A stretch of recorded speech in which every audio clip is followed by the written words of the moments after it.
অভিষেক ব্যানার্জি, কল্যাণ ব্যানার্জি, আরও যারা আছে টিএমসির, তাদেরকে যদি পুলিশ অ্যারেস্ট করে তাদের যে অন্যায়ের বিচার করে আমি খুশি হব, কেন তারা অন্যায় করেছে, অনেক অন্যায়। কিন্তু তা বলে পাবলিক তাদের ওপরে জুলুম করবে, গায়ে হাত তুলবে, আইনকে হাতে নেবে, এটা কোনোভাবে মেনে নিতে পারি না। যে আমার দুশ্মনী করেছে বলে আমি আনন্দ করব, এটা বাংলার জন্য ক্ষতি হবে। এগুলো করেছিল, আমিও তো কাজদিয়াতে একটা আমাদের রাজনীতির দলও নয়, একটা মানে ধর্মীয় সম্পর্ক, একটা অরাজনীতি সংগঠনের একটা কর্মী অসুস্থ ছিল, তারপরে জুলুম হয়েছিল, তাকে দেখতে যাওয়াতে তৎকালীন সময় ওই এলাকায় টিএমসির যে সন্ত্রাস আর যে জালিম ছিল তারা আমাদের উপরে চড়াও হয়েছিল, জুলুম করেছিল।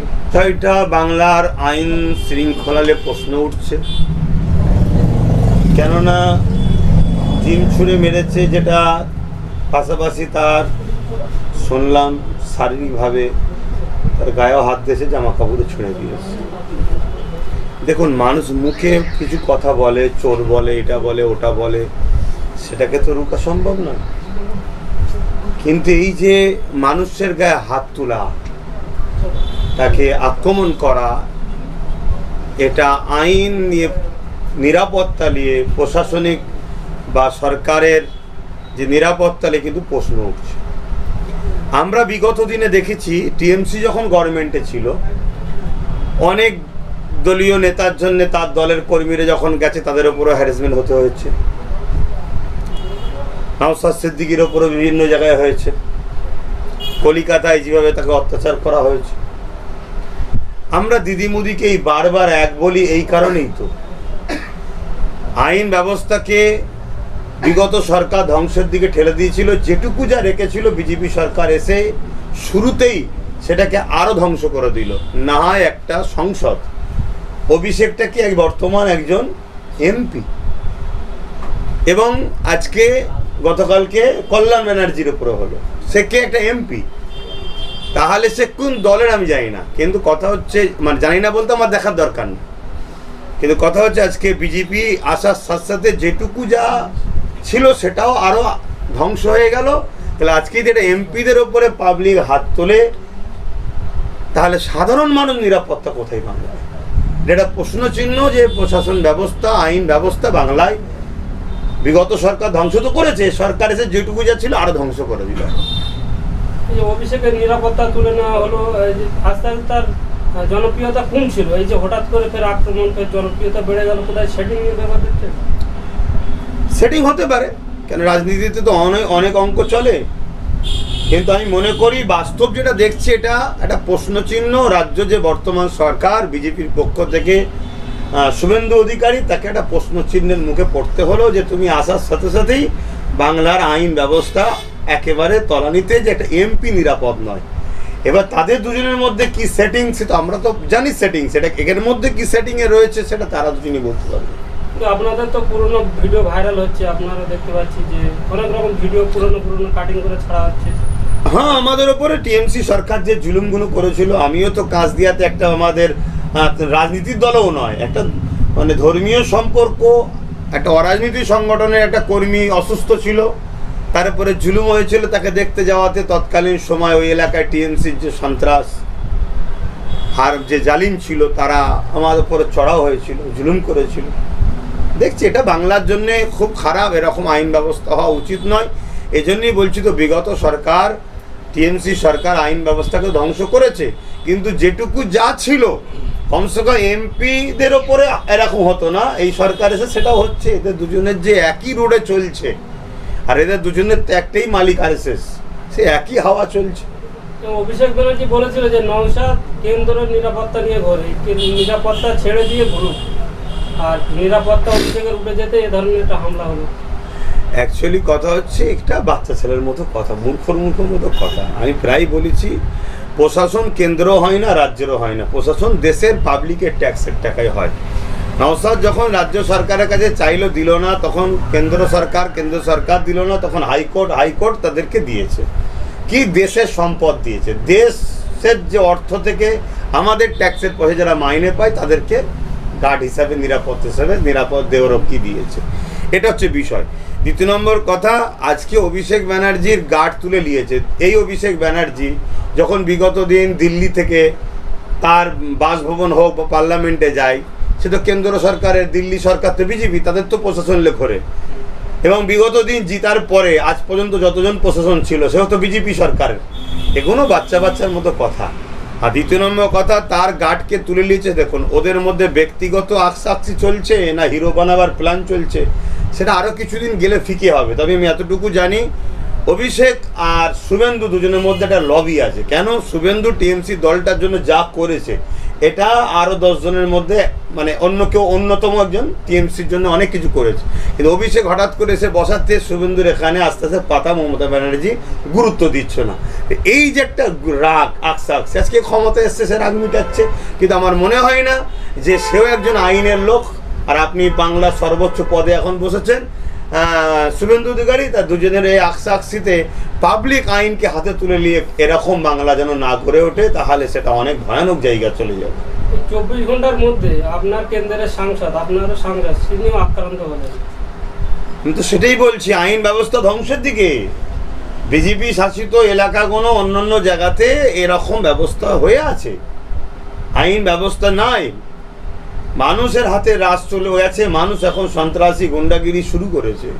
এটা অত্যন্ত দুঃখজনক, এটা কোনোভাবে কাম্য নয়। হ্যাঁ, আমি এটাও বলছি, অভিষেক ব্যানার্জি, কল্যাণ ব্যানার্জি, আরও যারা আছে টিএমসির, তাদেরকে যদি পুলিশ অ্যারেস্ট করে তাদের যে অন্যায়ের বিচার করে, আমি খুশি হব। কেন? তারা অন্যায় করেছে, অনেক অন্যায় করেছে।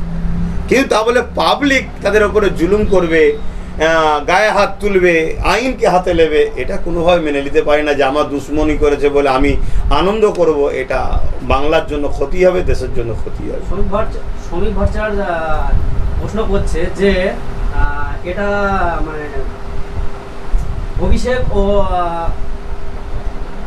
কল্যাণ ব্যানার্জির উপরে যে আক্রমণ হয়েছে, এটা আক্রমণ না, এটা জনজোয়ার, কি বলবে? জনজোয়ারকে তো রুকা দরকার। কালকে শ্রমিক ব্যানার্জির ভট্টাচার্য নাকি জনজোয়ারজি, তাকে একটু হালকা পাতলা দিতে সে খুশি হবে কি? হ্যাঁ, কি এটা তো কোনো কথা নয়, এটা রাজনীতির নেতাদের মুখে কথা নয়। জনগণ তাদের বক্তব্য থাকতে পারে, মুখে অনেক কিছু বলতে পারে, কিন্তু মানুষের উপরে হাত তুলতে পারে না। হাত, তার জন্য বিচার আছে, আপনি কেস করতে পারেন, আইন প্রশাসন দেখবে। আজকে তোমাদের হাতে ক্ষমতা, তো এদের দুর্নীতির ফাঁস তো তোমাদের কাছে আছে, তোমরা তুলে নিয়ে এদের বিরুদ্ধে ব্যবস্থা করতে পারো। একটা যে প্রশ্ন করছেন আপনারা, এটা একটা প্রশ্ন চিহ্ন, এটা কিন্তু বিষয় বুঝার যে এদেরকে নতুন করে হাইলাইট করার একটা প্ল্যান হতে পারে, ওটা একটা ষড়যন্ত্র হতে পারে। এই যে রাজ্য সরকার ক্ষমতায় আসার পরে একটা সার্কুলার জারি হয়েছে দেখি, যে মাদ্রাসায় বন্দে মাতরম যে গানটা আছে সেটা গাইতে হবে। বিষয়টা কি? শোনেন, সংবিধান কাউকে ফোর্স করার ইজাজত দেয়নি। যদি কেউ ফোর্স করে, সে সংবিধান বিরোধী কাজ করবে। তো সংবিধান বিরোধী যে হবে তাদের বিরুদ্ধে আমাদের লড়াই চলবে। এই যে গানটা গাইলে সমস্যা কি? অনেকে হিন্দুত্ববাদী তারা, ব্যাপারটা হচ্ছে সমস্যা নয়, তুমি আমার উপর চাপিয়ে দেবার অধিকারটা তোমায় খেয়ে দিয়েছে। তুমি কে? তুমি কোন লাট সাহেব? তুমি জনগণ তোমাকে পাশে দাঁড়িয়েছে, তুমি ক্ষমতায় এসছো, কালকে অন্য কারো পাশে চলে যাবে। কিন্তু সংবিধান একমাত্র পারে আমার ওপরে কিছু চাপাতে, আমাকে কিছু বলতে পারে। কেন? সংবিধান আমার দেশের মেন ঢাঁচা, সে অনুযায়ী দেশ চলবে। তুমি একটা ব্যক্তি, তুমি চাপিতে পারো না। তাহলে আমি কালকে তোমার উপরে কিছু চাপাবো, আরেকজনের উপরে চাপাবে, এতে দেশের সিস্টেম খারাপ হবে। তারও ভালো লেগেছে সে গাইতে পারে, কারো ভালো লেগেছে আরও কিছু গাইতে পারে। আমাদের মাদ্রাসায় গুণত অনেক দেশপ্রেমের কবিতা আছে, অনেক দেশপ্রেমের গদ্যরা মানে যেগুলো আছে সেগুলো গাওয়া হয়। তো তোমারটাই করতে হবে, তোমার বলাটাই মানবো কেন? এটা দিব কথা বুঝাচ্ছেন? এবার কি সমস্যা আছে না আছে অত ডিপেন্ড আমি যাব কেন? আমার একটাই কথা, তুমি কে? চাপাবার কে? সংবিধানের উপর তো তুমি নয়, ব্যাস এতটুকুই। আসামের সিস্টেমে পশ্চিমবঙ্গে একাধিক খারিজে মাদ্রাসাকে বলে দেওয়ার প্ল্যান চলছে। দেখুন, বিজেপি আগাগোড়ায় মাদ্রাসাকে ভয় করে। কেন? মাদ্রাসা থেকেই তো ডক্টর এপিজে আব্দুল কালাম বেরিয়েছে, মাদ্রাসা থেকেই তো দেশপ্রেমিকরা বাহির হয়। তাই এরা যে দেশকে যেভাবে শেষ করছে, এরা কোনোভাবে চায় না মাদ্রাসা থেকে সেই দেশপ্রেমিক বাহির হোক, যারা আগামী দিনে আমাদের বিরুদ্ধে ঐক্যবদ্ধ হয়ে গড়ে উঠুক। তাই আগাগোড়াই বিজেপি মাদ্রাসার বিরোধী। তবে মনে রাখবেন, অন্যান্য সরকার যেভাবে ভেতর থেকে মাদ্রাসাকে ক্ষতি করেছে, যেমন বিগত সরকার টিএমসি সরকার মাদ্রাসার শিক্ষা ব্যবস্থাকে ধ্বংস করে দিয়েছে, নীরবে ধ্বংস যাকে বলা হয়, এরা প্রকাশ্য করে। অতএব আমার দেশ যে রাইট দিয়েছে, সেই রাইটের ওপরে যেই হস্তক্ষেপ করবে তার বিরুদ্ধে আইনত লড়াই হবে, মাঠে ময়দানে লড়াই হবে। এবং দুঃখের বিষয় আমার কম আজকে সজাগ নয় বলে এরা এতটা জোর দেখাতে পারছে। কম যদি সজাগ হতো তাহলে কিন্তু এরা এতটা জোর দেখাতে পারতো না। এয়ারপোর্টের মসজিদটাকে সরিয়ে দেওয়ার একটা চিন্তা ভাবনা, এটা অনেক আগে থেকে চিন্তা ভাবনা হচ্ছে, বিজেপি সরকার আসার পর সবাই শুনছি চিন্তা ভাবনা করছে। কতদূর কি হয় দেখা যাক না, তবে আমি যতটুকু জানি মসজিদ আগে হয়েছে, এয়ারপোর্ট পরে হয়েছে। অতএব আমার ঘরের ওপর দিয়ে হঠাৎ করে তোমার কিছু করে দেবে আর বলো সরিয়ে দেবো, এটা মানে জুলুম করা হবে, সংবিধান বিরোধী কাজ হবে। মসজিদ অনেক আগে হয়েছে, অতএব সে তখন আমরা দেখব। এই বিজেপি সরকার বলেছিল অন্নপূর্ণ ভান্ডার দেব, এখন 12 পাতার ফর্ম দিচ্ছে এবং মানুষ জটিলতায় পড়ছে। এটা না দিবার একটা প্ল্যান। আর যদিও বা কেউ লোভ লালসায় পড়ে পুরো ফিল আপ করে, আমার তো মনে হচ্ছে তার বাইডোটা সব লেগে নিল, তাকে হয়তো এনআরসির মধ্যে তো ফেলার প্ল্যানও করতে পারে। বাজান বর্তমান না হয় মাত্র 3,000 টাকা, তাও কি বলছে তো শুনছি, এই 3,000 টাকার জন্য 12টা পাতার ফর্ম ফিল আপ করতে হয়। হ্যাঁ, আর একটা কেউ এমএলএ মন্ত্রী দেশের প্রধান হতে গেলে তাকে মনে এত কিছু ফিল আপ করতে হয়নি। যা যা বলা হচ্ছে তো একাধিক মানুষ পাবেই না। এই যে ব্যাপারটা বলছেন না, যে এই স্লোগান দিতে হবে, এয়ারপোর্টে মসজিদ সরাতে হবে, গরুল এই হয়েছে, এগুলো শুধুমাত্র মানুষের মাইন্ডকে ডাইভার্ট করতে চাইছে। এই অন্নপূর্ণা ভান্ডার দেবে বলেছিল, এখনো হচ্ছে না কেন? গ্যাসের দাম কমাবে বলেছিল, হলো না কেন? তেলের দাম কমাবে হলো না কেন? এই ইস্যুগুলোকে মাইন্ডটাকে থেকে সরাবার জন্য এই ধর্মীয় ইস্যুগুলোকে দিচ্ছে। বিজেপি সবসময় ধর্মীয় খেলা খেলে, মানুষকে ধর্মীয় উন্মাদনায় রেখে দিয়ে মূল যে ওয়াদাগুলো করেছে সেগুলো ভোলাবার একটা প্ল্যান। তাহলে কি মুসলিম নিধন চলছে বাংলাতে? দেখুন, মুসলমানকে স্বাধীনতার পর থেকে সবাই নিধন করেছে, বিজেপি প্রকাশ্য করছে। তাহলে মুসলিমদের একটা দল হওয়া উচিত, আপনি কি মনে করছেন? অনেকেই তো বলছে এরকম।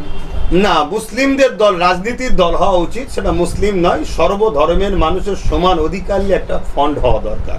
সেই সময় এসে গেছে। অবশ্যই সেটা করা দরকার। কেন বিজেপি শুধু যে মুসলমানের দুশ্মন এটা আমি মানি না।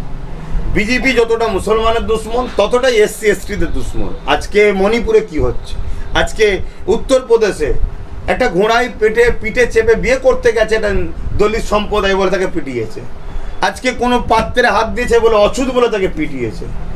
তাহলে এই জায়গায় দাঁড়িয়ে থেকে গরিব মানুষদের ওপর এরা জুলুম করছে। আজকে বিজেপি যে হকারগুলোকে উচ্ছেদ করছে, সেগুলো কারা? তাদের মধ্যে 90% হিন্দু, কিন্তু গরিব। তাহলে রাজ্যে যে সরকার এসেছে, বিজেপি অ্যাকচুয়ালি ধনীদের সরকার, আদানি আম্বানির মতো যারা পুঁজিপতি তাদের সরকার। যদি মুসলমানও যদি ধনী হয় তারও সরকার, আর গরিব যদি হিন্দু হয় বিজেপি তার নয়। তাহলে গরিবদের ঘরে ঐক্যবদ্ধ হতে হবে। আর আমার মনে হয় এই ঐক্যবদ্ধের সবথেকে উত্তম প্ল্যাটফর্ম আমার মনে হয় সেটা পীরজাদা নওশাদ সিদ্দিকীর নেতৃত্বে তার যে টিম কাজ করছে ইন্ডিয়ান সেকুলার ফ্রন্ট, সেই দিকে এগিয়ে আসা এই দরকার। যে একটা প্রচার চলে যে মুসলিম মানে হেলমেট পরে না, আইন মানে না, কিন্তু এই যে গোরপুর বাড়ি নিয়ে যে আইন মানলো মুসলিমরা দেখিয়ে দিল, কি বলবেন? ব্যাপারটা হচ্ছে মানুষের তো বলতে ট্যাক্স লাগে না। সব সময় মিডিয়া খুলুন আর যেখানে যেন সব জায়গায় শুধু ইসলাম মুসলিম, ইসলাম মুসলিম, ইসলাম মুসলিম। কতজনের পেট চলে জানেন এই কথাগুলো বলে? এতো আমি খুশি যে ইসলাম মুসলিম করতে করতে হাজার হাজার লোকের পেট চলে, হাজার হাজার নেতাদের নেতৃত্ব চলে, হাজার হাজার টিভির দোকানদারি চলে এই মুসলিম ইসলাম করে করে। তো এইগুলো করতে হয়, করে সমাজ একটা শ্রেণীকে বোকা বানিয়ে তাদেরকে মাথায় কাঁঠাল লেগে কোখাবার জন্য একটা প্ল্যান হয়। একমাত্র আমি মনে করি যারা হজরত প্রফেট মোহাম্মদ সাল্লামকে ভালোবাসেন, আমাদের নবীর সুন্নাত হলো নিজের মাতৃভূমিকে ভালোবাসা। তা সেই আদর্শে আমরা গড়ে উঠেছি, আমরা দেশকে সর্বসময় ভালোবেসেছি, আজও বাসছি, আগামীতেও বাসবো। দেশের ল অ্যান্ড অর্ডারকে আমরা আগেও মেনেছি, আজও মানছি, আগামীতেও মানব। কিন্তু তথাকথিত কিছু মুসলিম রাজনীতির শিকার হয়ে রাজনীতির স্বার্থে দুর্নীতি করে, সেগুলোকে মুসলিম হিসাবে দেখিয়ে দেওয়া হয়। যেমন টিএমসির অনেক লোক আজকে ধরা পড়ছে মুসলিম, কিন্তু না, সেটা মুসলিম দেখাচ্ছেন না, তোকে টিএমসি দেখান। মুসলিম একটা আলাদা